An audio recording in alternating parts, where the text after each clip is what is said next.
Yes, reka nizere ko mumeze neza, nagira mbaye ikaze mbifuriza kugubwa neza, ari nako mbaye ikaze hano kuri Game Sport Hub. Uyu munsi tujya kurebera hamwe byinshi bitandukanye birimo bivugwa muri equipe ya Manchester United, cyane cyane ku bijyanye n'isoko ryigura n'igurisha. Muri Manchester United inkuru ni nyinshi, bitangazamakuru byagiye bizigarukaho. Gusa inkuru nyamukuru cyase kirimo kiravugwa cyane muri Manchester United n'abakinnyi 8 bashobora kuza gusohoka muri no equipe. Iyi equipe nimwe mu equipe akomeye, murabizi neza, nimwe mu equipe agomba gusohokera ubwongereza muri UEFA Champions League. Kugira ngo ibyo byose bigereho rero afite gahunda yo kongeramo abandi bakinnyi bakomeye bazanayifasha kugira ngo barebe yuko yaza kwitwara neza. Ni equipe ya Manchester United birimo biravugwa yuko iri buze kugira abakinnyi isohora kugira ngo ize kubona uko yinjizamo abandi bakinnyi bashyashya. Kuri urwo rutonde rero hagaragayeho abakinnyi 8 bagomba kuza kuba bava muri equipe ya Manchester United, cyase bagomba kuza kuba bava kuri payroll za Manchester United. Muri abo bakinnyi tudatinze, ku mwanya wa mbere ariho umuvandimwe bita Marcus Rashford. Uyu baramutije muri equipe ya FC Barcelona, bumvikanye yuko igomba kuzahita imusinyisha ku mafaranga ya miliyoni 30.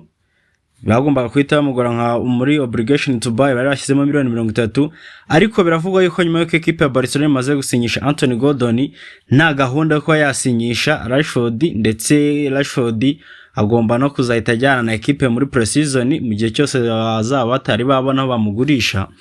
So bikavuga yuko rero equipe ya Arsenal, equipe ya Tottenham, equipe ya Aston Villa ari zimwe mu zirimo ziragenda zikurikirana amakuru no muvandimwe cyase amakuru y'uno mwongereza Marcus Rashford. Ariko akaba ari amakuru avuga ko equipe ya Chelsea, equipe ya Bayern Munich ndetse na Real Madrid nazo zishobora kuza kuba zakwinjira muri kuruse yo kuba zatwara uno mukinnyi Rashford. Undi mukinnyi ni umunyezamu w'ikipe y'igihugu ya Cameroon wabita Andre Onana, na n'umukinnyi wa Manchester United bitakundiye munamaze sezo akina nk'inizaye muri equipe ya Trabzonspor muri Turkiya. Onana rero hari amakuru avuga yuko we ashobora kuza ko yaguma muri Turkiya, ariko kuri permanent deal akaba yaguma muri Trabzonspor cyase akaba yakorekeza muri Besiktas. Ariko andi makuru none akavuga yuko no mukinnyi wari watwaye Manchester United amafaranga asaga miliyoni 47, ahubwo equipe ya Trabzonspor yo yabirimo ivuga ati mwakongera mukamudutiza, of course igihe mwaba mudafite aho kumushyira. So undi mukinnyi wagaragaye kuri no liste yabagomba gusohoka muri equipe ya Manchester United bamwita Arthur Bayindir. Uno muvandimwe no wo baguze ne bamuvanye muri equipe ya Besiktas n'ubundi muri Turkiya, bamugura amafaranga agera kuri miliyoni ahubwo Bayindir we yavuye muri equipe ya Fenerbahce bamuguze miliyoni 4, ahubwo ngo hari amakuru avuga ko equipe ya Besiktas yaba ari imwe mu equipe arimo yifuza uno munyezamu Arthur Bayindir kugira ngo ajye kubafasha muri sezo itaha. Hakaba hari amakuru none yazamutse avuga ko equipe ya Manchester United ishobora kuza kwemera kugurisha abanyezamu babo, ikahitamo kugumana uwitwa Radek Vtek, no munyezamu wabo bari baratije muri equipe ya Bristol City muri Championship. Uwo ngo akore bazamura akaba umunyezamu wa kabiri inyuma ya St. Ramos. Undi mukinnyi nawe ugomba gusohoka muri no equipe ya Manchester United no uyu munya Uruguay bamwita Manuel Ugarte. Bizewe yuko equipe ya Manchester United igomba gusinyisha abamediateri 3. Murabizi neza ko Ederson uwa mbere yamaze no kuba hagera, hari amakuru arimo avuga kuri Sandro Tonali, Elliot Anderson, Adam Wallington ndetse n'abandi. So bakavuga yuko rero kuri iyo gahunda bafite ko basinyisha abakinnyi 3, witwa Ugarte wari waje mavuye muri Paris Saint-Germain wabatwasaga miliyoni 50. Bakavuga yuko rero agomba gusohoka kugira ngo baze no kubona uko abo bakinnyi bandi bashaka kwinjizamo baza kubona aho bakina. Bikavuga yuko equipe ya Olympique Lyon, equipe ya Napoli, equipe ya Galatasaray zose zirimo zivuga kuri no musore cyase zishaka ko bazamutwara, atariko nanone cyo kimwe n'uwitwa Andre Onana nabyo nta mahirwe na make ahari yo kuba abana bavandimwe baza kuguma muri ekipe ya Manchester United, ko biravuga ngo no mu gihe baba batabonye ubagura barareba undi muntu baza kubatiza cyangwa se nibatanabona babatiza bazaguma ariko batazigera bifashishwa. So undi mukinnyi uri kuri runo rutonde bamwita Joshua Zirkize.